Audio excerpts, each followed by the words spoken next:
आइए, कौन सा विषय सीख रहे हैं? स्वस्थ कलीसिया। लेकिन ये स्वस्थ हो ही नहीं रही है। स्वस्थ कलीसिया का विषय तो सीखते जा रहे हैं, लेकिन बीमार की बीमार है, स्वस्थ हो ही नहीं रही है। तंदुरुस्त कलीसिया हो ही नहीं रही। थोड़ा बहुत है। ओके। तंदुरुस्त होने के लिए परमेश्वर ने हमारे लिए इंतजाम किया है। एक कलीसिया मजबूत बनने के लिए पहली चीज क्या है जो कलीसिया को दी गई? हाँ, कैसे स्वस्थ हो सकते हैं? पहला क्या दिया?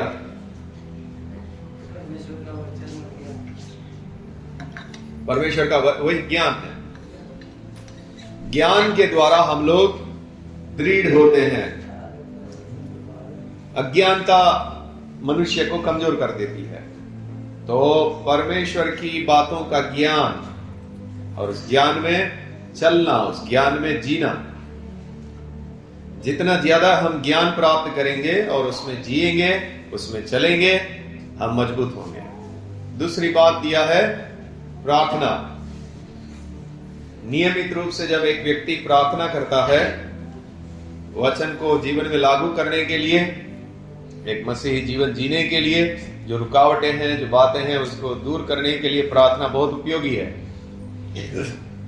प्रार्थना के द्वारा वो पाप से बच सकता है, परीक्षाओं से बच सकता है, अपने जीवन की हानिकारक वस्तुओं से दूर रह सकता है, परमेश्वर से सहायता मांगते हुए। दूसरा बात है प्रार्थना, जिसके द्वारा हम आत्मिक रूप से मजबूत होते हैं। कई लोगों का प्रार्थना जीवन नहीं है, इसके लिए कमजोर है।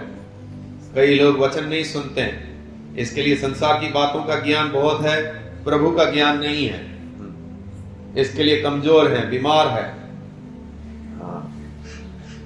जितना ज्यादा प्रभु का ज्ञान में हम बढ़ते हैं, उस ज्ञान में हम चलते हैं, हम मजबूत होते हैं।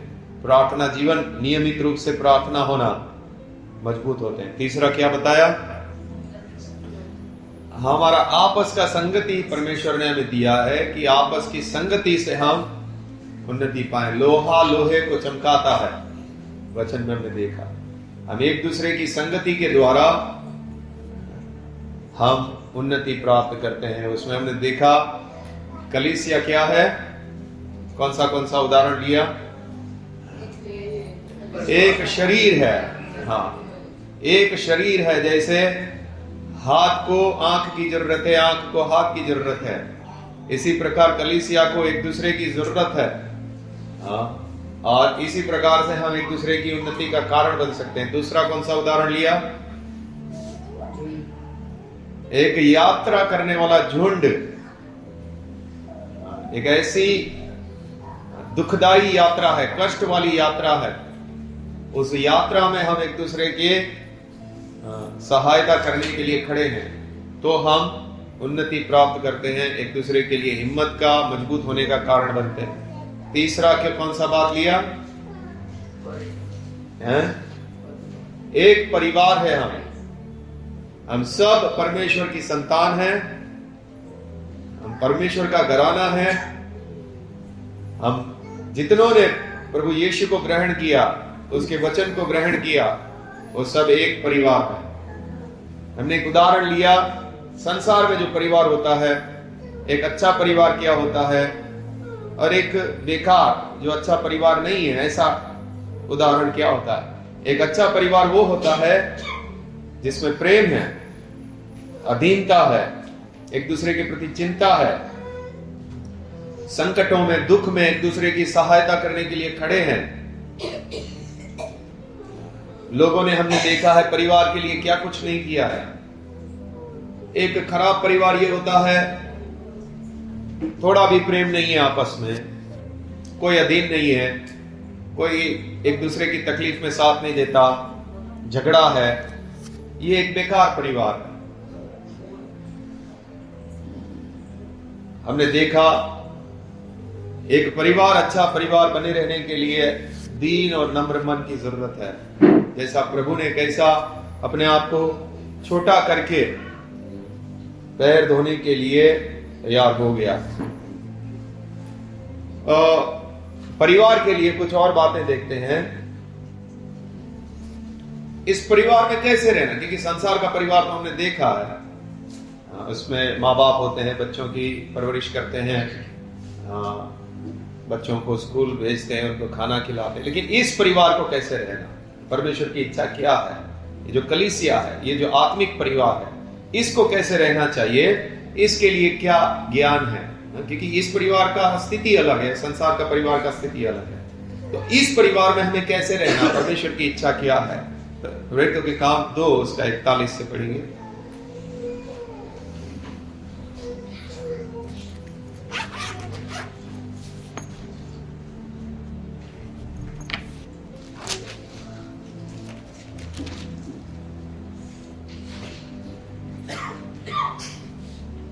जिन्होंने उसका वचन ग्रहण किया उन्होंने बपतिस्मा लिया। देखिए कलीसिया इस तरह से कार्य करती है, जो वचन को ग्रहण करते हैं वो बपतिस्मा लेते हैं। आगे, और उसी दिन 3000 मनुष्य के लगभग उनमें मिल गए। 3000 लोग कलीसिया में मिल गए थे। आगे, और वे प्रेरितों से शिक्षा पाने। कलीसिया का मुख्य काम ये है वचन की शिक्षा प्राप्त करना। आगे, और संगति रखने, आपस में संगति करना, और रोटी टूटने रोटी तोड़ने यानी प्रभु भोज, और प्रार्थना करने में लोलित रहे। इस तरह का जीवन होना चाहिए कलीसिया का। फिर आगे, और सब लोगों पर बड़ा भय छा गया। और बहुत से अद्भुत काम और चिन्ह प्रेरितों के द्वारा प्रकट होते थे।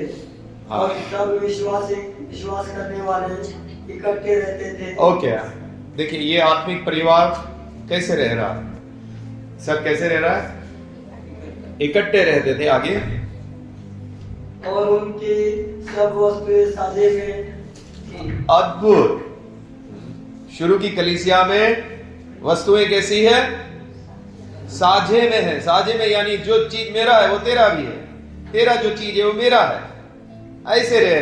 आगे, एक बहुत अद्भुत उदाहरण दिया जा रहा है, आप चाहे तो ऐसा रह सकते हैं। आगे, वे अपने अपने संपत्ति और सामान बेच कर जैसे जिसकी आवश्यकता होती थी बांट दिया करते थे। जिसको जो जरूरत है, ज्यादा पैसा मेरे पास है, मैं उसको बेच दूंगा, और जिसको जरूरत है उसको दे दूंगा।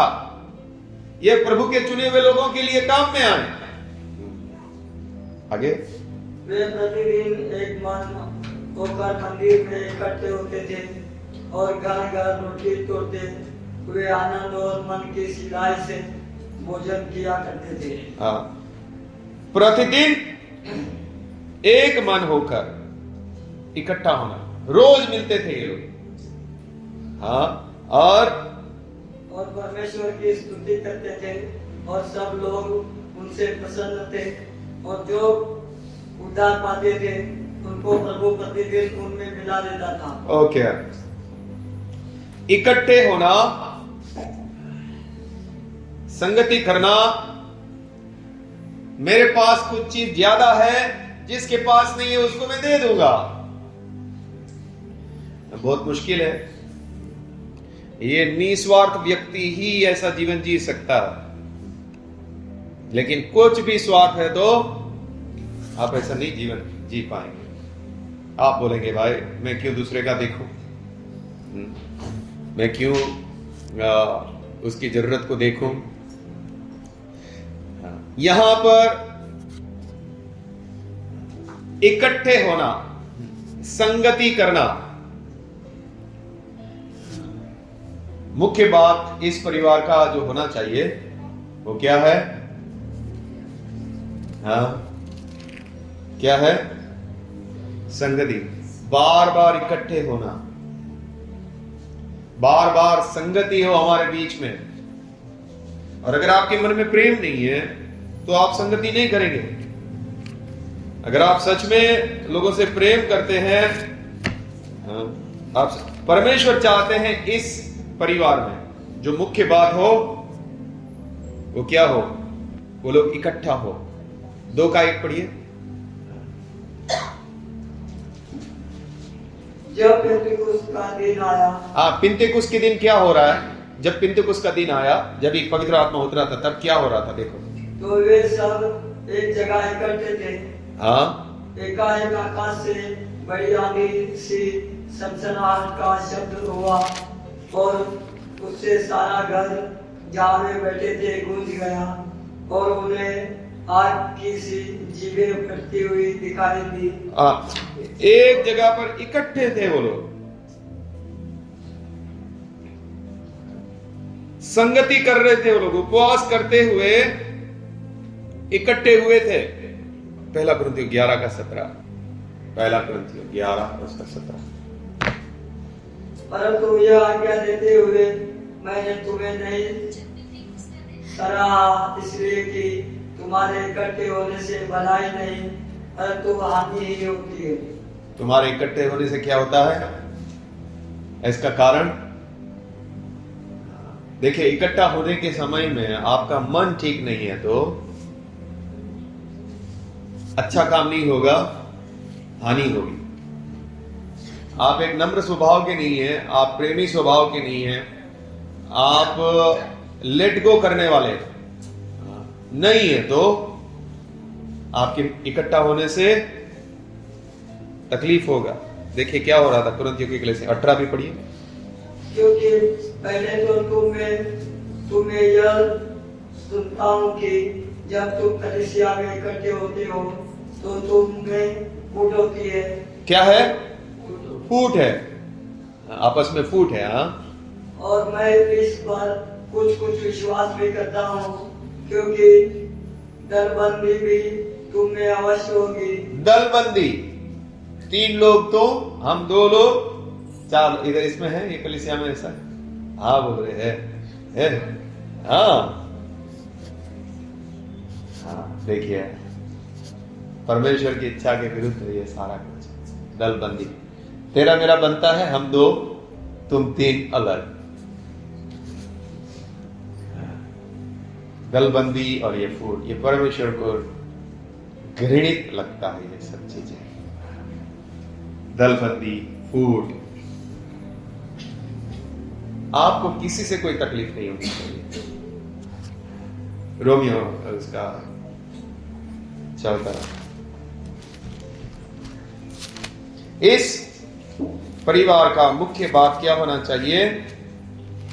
इकट्ठा होना, लेकिन इकट्ठा ऐसा होने वाला नहीं होना चाहिए जिसमें फूट है, जिसमें दलबंदी है। रोमियो 14 का 17 पढ़िए। क्योंकि परमेश्वर का राज्य खाना पीना नहीं परंतु धर्म और मेल मिलाप। परमेश्वर का राज्य क्या है? खाना पीना नहीं है, क्या है? धर्म और मेल मिलाप। परमेश्वर क्या चाहता है? कलीसिया कैसे रहे? मेल मिलाप में। मैं तो चाहूंगा जो लोग फूट रखे हुए हैं वो एक हो जाए, जो दलबंदी किए हुए हैं वो एक हो जाए, जो इससे बात नहीं करना चाहते एक हो जाए। परमेश्वर को ये नहीं पसंद है। परमेश्वर का राज्य मेल मिलाप का। देखिए ये सब जो भी होता है, मुझे ये चीज पसंद नहीं है, इसके लिए फूट हो जाती है। उसने ऐसा क्यों बोला, उसने ऐसा क्यों किया, वो चीज मुझे पसंद नहीं है। आप महाराजा नहीं है इस दुनिया के, मुझे पसंद नहीं है। आप है कौन? और बड़ी दुख की बात तो ये है, ये जो महाराजा बन रहे हैं ये सिर्फ कलीसिया में महाराजा है। बाहर जाएंगे वहां सबसे डरते हैं, वहां सबके सामने झुक जाते हैं, लेकिन कहां पे दिखावा? कलीसिया। कितना बड़ा दुख की। वहां क्यों ऐसा कर रहे हैं? क्योंकि वहां कोई गाली दे देगा, भाई वहां करने जाऊंगा। यहां तो प्रभु के लोग हैं, यहां हमारी चलेगी। वहां सामने से कोई कुछ बोलने वाला नहीं, मेरी दादागिरी इधर चलेगी कलीसिया। बाहर में नहीं बोलूंगा किसी को कुछ, वहां वो गाली दे देगा, झगड़ा करेगा, सामने चढ़ाई कर देगा, लेकिन मैं ये दादागिरी कहां चलाऊंगा? कलीसिया, प्रभु की कलीसिया में। कितनी मूर्खता है। वो जो स्वर्ग पर आज हमने प्रभु बोझ लिया, जो क्रूस पर मरा पापों के लिए, हम फिर भी ऐसा घमंड दिखा रहे हैं इस कलीसिया में। हम मेल मिलाप करके नहीं जीना चाहते, हम छोटा बन के नहीं रहना चाहते, हम नम्र होना नहीं चाहते। परमेश्वर चाहते हैं ये परिवार इकट्ठा हो, इसमें मेल मिलाप हो, आपके अंदर कोई घमंड ना हो। देखिए, हो सकता है कुछ बातों की वजह से विवाद होते हैं, लेकिन उसके समाधान ढूंढने हैं। कैसे उसके समाधान? शुरू की कलीसिया में भी पिछली बार हमने देखा, एक समस्या आ गई विधवाओं को लेकर। बोले हम लोग बाहर के हैं, इसके लिए हमको ध्यान नहीं दिया जा रहा। चले लोगों ने बोला भाई देखिए, हम लोग ये सब मैटर में नहीं पढ़ सकते, 7 लोग हम चुनते हैं, और वो 7 लोग भी वैसे चुने गए जो जिनको लग रहा था हमारे साथ अन्याय हो रहा है, उन्हीं की जाति के लोगों को चुना कि तुम अभी तुम्हारी विधवाओं को अच्छे से देखो। समस्या का समाधान निकाला। इसमें तो कोई मैटर अगर सामने लाना, जब भैया तक पहुंचाया ही क्यों तूने, बोला ही क्यों अब तेरे को छोड़ेंगे नहीं, भैया को तूने बताया ही क्यों तुमको ये सब झमेले अंदर रखने हैं, इसके लिए तुम मेरे तक बात पहुंचना नहीं चाहते हो, झगड़े रखना चाहते हो कलीसिया में। भैया को क्यों बोला? कोई सॉल्यूशन निकालना चाहता है तो तूने बोला ही क्यों ऐसा? ये तो बिल्कुल गलत है। आप जरा सोचिए, आप क्या कर रहे हैं? शैतान आपको उपयोग कर रहा है। समस्याओं का समाधान निकालना, आपस में एकता चाहिए, आपस में मेल मिलाप चाहिए। तूने ऐसा बोला, अरे उसके बोलने का उद्देश्य तो आप समझिए कि वो क्यों बोला, उसका ऐसा बोलने का कारण क्या था। वो नहीं, तूने बोला ही क्यों? अरे भाई, तू ऐसी दादागिरी बाहर दिखाता है क्या? तू ऐसी कलीसिया में दादागिरी क्यों कर रहा है? क्योंकि यहां पर सीधे लोग हैं, इसके लिए। इधर सामने वाला कुछ बोलेगा नहीं, इसके लिए। इधर तेरे को इतना गुस्सा क्यों चढ़ रहा है?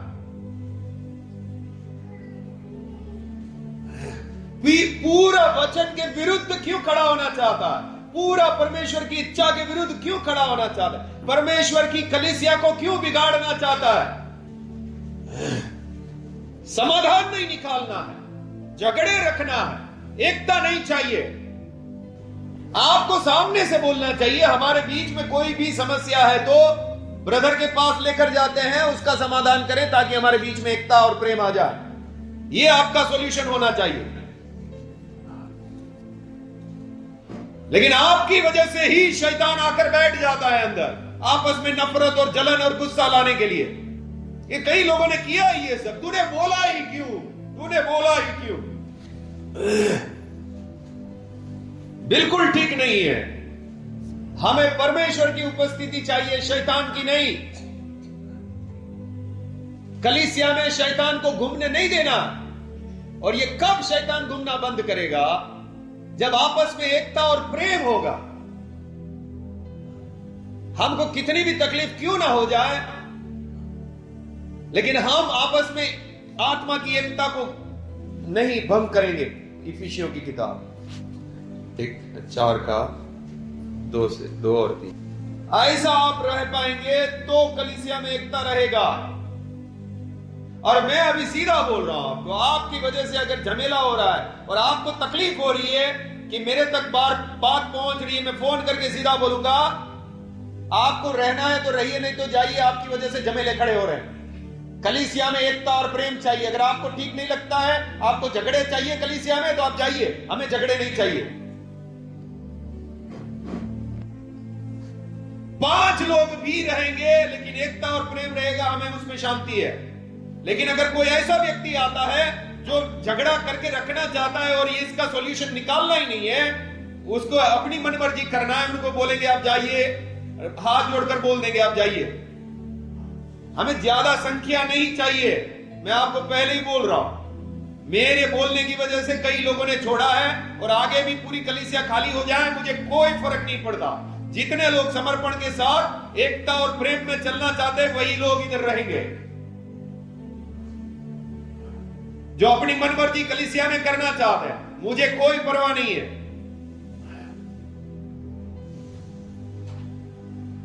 इसके लिए भय के साथ हमको इस कलीसिया में रहना है। मेरी वजह से कोई झमेले खड़े ना हो। मुझे नम्रता और दीन, अगर मेरी वजह से झमेले खड़े, मैं हट जाऊं भाई। मेरी वजह से मैं कलीसिया में क्यों झमेले खड़े कर रहा हूं? शैतान को जगह क्यों दे रहा हूं? 4 का 2 और 3 देखिए कैसा रहना है कलीसिया में। आपकी एक की बुरे स्वभाव की वजह से कितना बड़ा तकलीफ होता है मालूम है? आपके बुरे स्वभाव की वजह से, आपके घमंडी स्वभाव की वजह से। पढ़िए, अर्थात सारी दीनता और नम्रता सहित। दीनता और नम्रता सहित। हाँ, कैसा स्वभाव जरूरी है? दीनता और नम्रता। दीन व्यक्ति कौन है? वो कभी आवाज निकालकर बात नहीं करता, वो कभी विवादित नहीं होने देता सब कुछ। और जो विवाद खड़ा करता है वो दीन नहीं, वो घमंडी है। विवाद करना चाहता है वो घमंडी है। उसका मन नम्र नहीं है, वो सहना नहीं चाहता, वो अपनी मनमर्जी करना चाहता है। जो विवाद खड़ा करता है वो नम्र दीन व्यक्ति नहीं है। हाँ भाई चलो कोई बात नहीं, आपस में एकता जरूरी है, ऐसा बोलने वाला दीन है भाई। बात को बढ़ाना नहीं है, बात को खत्म करना है, वो व्यक्ति दीन है। लेकिन नहीं, इसको लंबा करेंगे, उसको दिखा देंगे, उसने ऐसा किया क्यों, मैं उससे बात नहीं करूंगा। ये सब घमंडी मन है। दीनता और नम्रता सहित। आगे देखिए, और धीरज धरकर प्रेम से एक दूसरे की सहन लो। धीरज धरकर प्रेम से एक दूसरे की सहन करो, तभी एकता बनी रहती है। आगे पढ़िए, और प्रेम के बंधन में आत्मा की एकता रखने का यत्न करो। मेल के बंधन में, मेल के बंधन में, मेल मिलाप का बंधन में क्या करो? मेल के बंधन में एकता रहे, एकता भंग ना हो इसका पूरा प्रयत्न करो। एकता भंग ना हो उसका पूरा प्रयत्न करो। हमारे बीच में एकता नहीं जानी चाहिए। और कभी मेरे बोलने की वजह से, देखिए हम पापी मनुष्य, बोलने की वजह से गलती हो जाती है, तुरंत क्षमा मांगना चाहिए। भाई मेरी वजह से कुछ तकलीफ ना हो जाए, मुझे क्षमा करना, मेरे बोलने में गलती हो गया।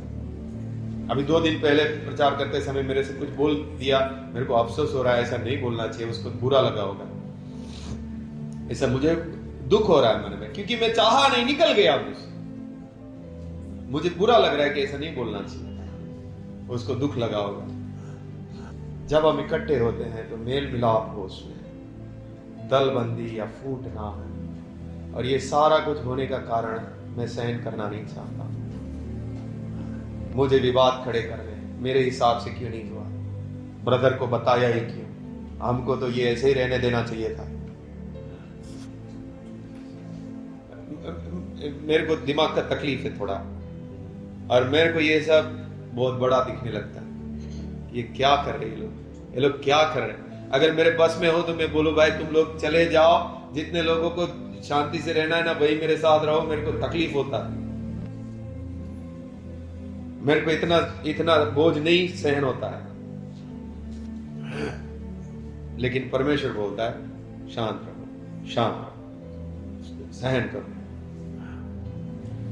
क्योंकि मुझे कुछ फायदा नहीं है। आप लोग यहाँ रहेंगे तो आप लोग ये सब झमेले रख के मुझे क्या फायदा है? हाँ, आपसे कुछ फायदा है मुझे? मेरे को बड़ी कलीसिया मैं किसी को दिखाता हूँ, घमंड करता हूँ, बड़े बड़े लोग कलीसिया वाले घमंड करते हैं, बड़ी तो क्राउड दिखाते हैं अपना वीडियो में, बड़ा सब पूरा क्राउड दिखाकर फिर हीरो दिखता है उसमें। क्या मैं ऐसा कुछ दिखाता हूँ? क्या मेरा आपको क्राउड दिखाकर किसी की वाहवाही लेना है? मुझे पवित्र कलीसिया चाहिए जिधर परमेश्वर वास करे, जिसमें परमेश्वर प्रसन्न हो। आप कोई भी हो, मुझे उससे कोई लेना देना नहीं है। मैं आपको सच बोल रहा हूं, मुझे किसी से कोई रिश्ता नहीं है। यहाँ पे वचन का ही रिश्ता है। अगर आप प्रभु के बच्चे हैं, प्रभु के मार्ग में चलना चाहते हैं, तो ही आप मेरे भाई बहन हैं। नहीं तो पर्सनली मेरा किसी से कोई रिश्ता नहीं। मेरे माँ बाप ही है तो भी मैं बोलूंगा मेरा कोई रिश्ता नहीं है। मैं इस धरती पर जी रहा हूं तो सिर्फ परमेश्वर उसकी कलीसिया के लिए जी रहा हूं, उसका काम करने के लिए जी रहा हूं। और अगर उसके लिए कोई है तो चले साथ में, उसके लिए नहीं चलना है, जय मसीह की। बहुत सारी कलीसियाएं आपके हिसाब की, टाइप की कलीसियाएं हैं। हमारा एकदम ही साफ हिसाब किताब है। अगर आप सच में सबके साथ एक मन होकर गंभीर है आप अपने जीवन को लेकर, तो ही चलिए, हमारे साथ चलिए। मेरा किसी से कोई रिश्ता नहीं है, कोई पर्सनल रिश्ता नहीं। आपका कुछ खाया पिया है तो मुझे बोल सकते हैं, भाई तुमने मेरा कुछ खाया पिया है, मैं आपको लौटा दूंगा। एक परिवार बन के रहना है, इकट्ठा होने वाला बनना है, एक परिवार मेल मिलाकर, दलबंदी नहीं, फूट नहीं। आपकी उपवास प्रार्थना में क्या प्रार्थना करते हैं आप लोग?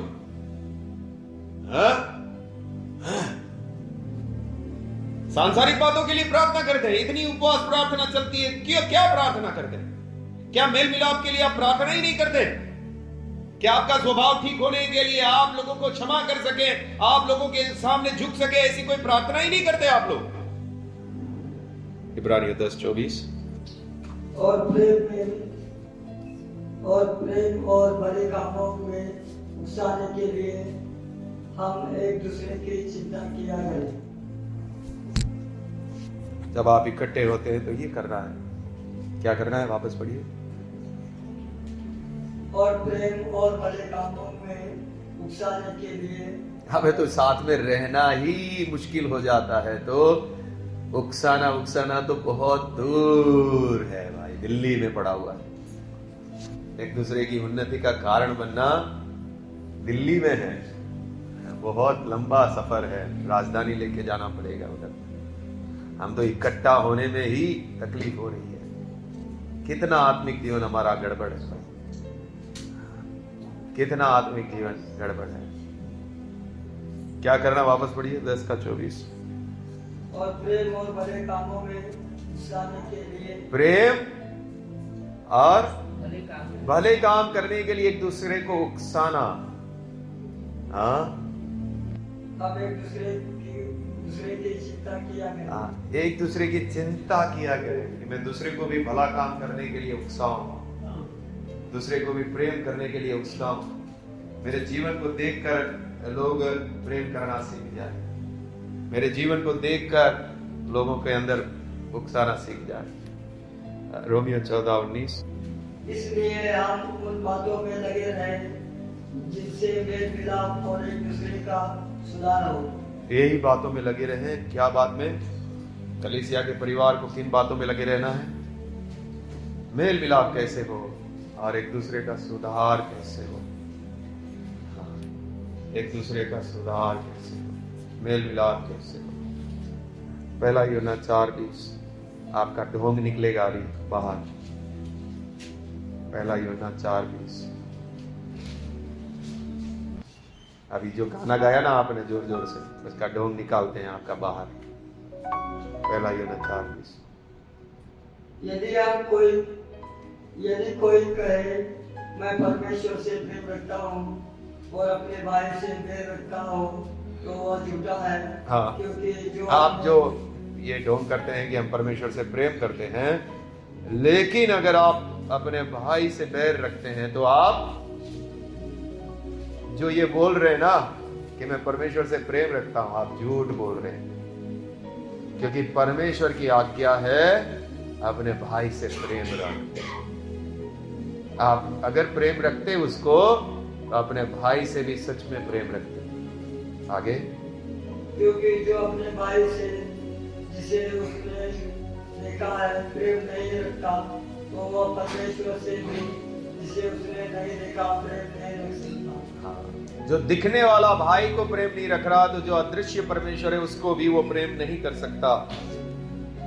इब्रानियों 3:13। एक परिवार बन के रहना, इकट्ठा होना। अगर आप में गलतियां हैं ना तो मैं तो बोलता हूं आपको, ये सब आप में जो बोल रहा हूं सच में बड़ी अच्छी सलाह है। आपका स्वभाव बुरा है तो सामने वाले को बोल के रखें, मेरा स्वभाव थोड़ा बुरा है, मुझे थोड़ा सहन करना, लेकिन मेरे को इकट्ठा होने के लिए मदद करो, हम इकट्ठे हो। कभी कुछ भूल जाऊं, कभी मेरे से कुछ भूल जाऊं तो मुझे क्षमा कर देना, मुझे छोड़ना नहीं, लेकिन हम इकट्ठा होंगे, ऐसा आपको बोल देना चाहिए। लेकिन ये तो मेरा भांडा फूट जाएगा, ऐसा बोलूंगा, मैं बुरा हूं, ये तो भांडा फूट जाएगा, कैसे बोलूं मैं अच्छा मैं बुरा हूं तो मैं बुरा क्यों बोलूं अपने आप, लोग फिर मेरे को बुरा समझेंगे, ऐसा तो बोलूंगा नहीं, और सब झमेले भी रखूंगा। परमेश्वर ही आप लोगों का सच में उद्धार कर रहा है। हाँ, पढ़ेंगे। वरन जिस दिन तक आज का दिन कहा जाता है, हर दिन एक दूसरे को समझाते रहो, ऐसा न हो कि तुम में से कोई जन पाप के जल में आकर ठोकर हो जाए। एक दूसरे को समझाना इकट्ठा होने के द्वारा कि कोई पाप के छल में ना, आपका उद्देश्य होना चाहिए। जब हम इकट्ठे होते हैं, इकट्ठे होते हैं तो एक दूसरे को समझा रहे हैं, एक दूसरे को उत्साहित कर रहे हैं, प्रेम करने के लिए उत्साहित कर रहे हैं, एक दूसरे को उत्साहित कर रहे हैं भलाई करने के लिए। मैं सामने वाले के सामने, ये नया विश्वासी है तो उनके सामने मैं उदाहरण बनकर दिखाऊं। लेकिन अभी तो बात ये हो जाएगी, अभी दीपक नया है तो उनके सामने तो उदाहरण बनना है, लेकिन अगर आप उदाहरण नहीं बन रहे तो समझ जाएगा दीपक थोड़े समय में कौन किया है। ये नाटक करने वाला है, ये ढोंगी है। मैं भी जाता हूँ तो पहले देखता हूँ भाई साहब बड़ा बड़ा सीन मार रहा है, थोड़ा रुको, बाद में मालूम पड़ेगा असल में कौन किया है। असली भांडा तो धीरे धीरे ही खुलता है। तो आपको तो उदाहरण बनना है, जो नए लोग आ रहे हैं उनके लिए, कि हमें कैसा जीवन जीना है। लेकिन अगर आप जीवन जीना नहीं दिखा पा रहे तो फिर तो तकलीफ हो जाएगी। और हमारा मुख्य उद्देश्य यही होना चाहिए। देखिए, आड़ा टेढ़े लोग हैं हम सब में पाप है, गलतियां हैं, लेकिन विवाद खड़ा करना ठीक होना ही नहीं है। तब तो आप शैतान के द्वारा उपयोगी बन रहे हैं। आप समझ रहे हैं, हम सब में गलतियां हैं, हम सबको इसको स्वीकार करने वाला बनना चाहिए, एक दूसरे के लिए प्रार्थना करने वाला बनना चाहिए। लेकिन अगर आप बात को, सामान्य बात को एक बहुत बड़ा महाभारत बनाना चाहते हैं तो ये फिर तकलीफ वाली बात है। आप इसकी वजह से बहुत बड़ी बड़ी समस्याएं खड़ा करना चाहते हैं, तब तो बड़ी बात है, तब तो आपको शैतान उपयोग कर रहा है। हम शैतान के हाथ में उपयोगी ना बने, हम एक परिवार बन के रहना चाहते हैं। हम सबको, हम नहीं चाहते एक भी व्यक्ति इसमें से चला जाए। कभी नहीं चाहा मैंने कि कोई भी कलीसिया छोड़कर जाए। कई लोगों को मैंने सालों तक सहन किया कि भाई सुधर जाए, बदल जाए, उनके जीवन में बदलाव आ जाए। हम नहीं चाहते कोई भी छोड़कर जाए, जरूर हम आपको सहेंगे, हाँ, लेकिन हम सब का ये समर्पण हो, हम एक परिवार बन के रहें।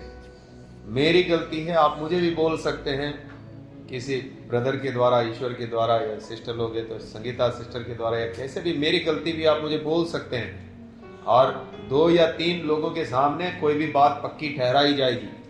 आप में से भी कोई भी गलत कर रहा है कलीसिया में, 2 या 3 लोगों के बीच में वो बात पक्की ठहराई जाएगी।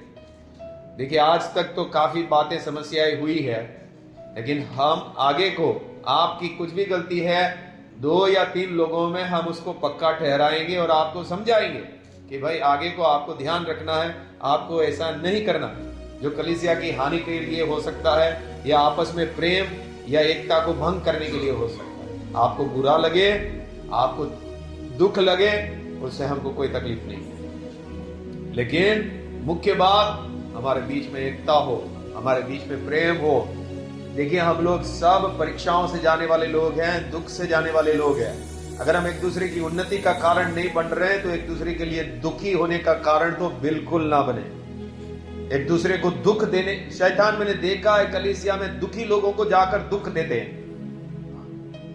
एक तो बेचारा इतना तकलीफ में, उसको जाकर इतना पटक दिया। उपयोग कौन किया? शैतान। वो समझ नहीं पा रहा, अभी इतना उसको समझ नहीं आ रहा है कि मैं क्या कर रहा हूं। ऐसा बिल्कुल ना बने आप। हम सब परीक्षाओं से जा रहे हैं, हम सबको जीवन में दुख है, लेकिन सामने वाले को और ज्यादा दुखी करने के लिए आप ना इस्तेमाल हो जाए। हाँ, ठीक है, प्रार्थना करें।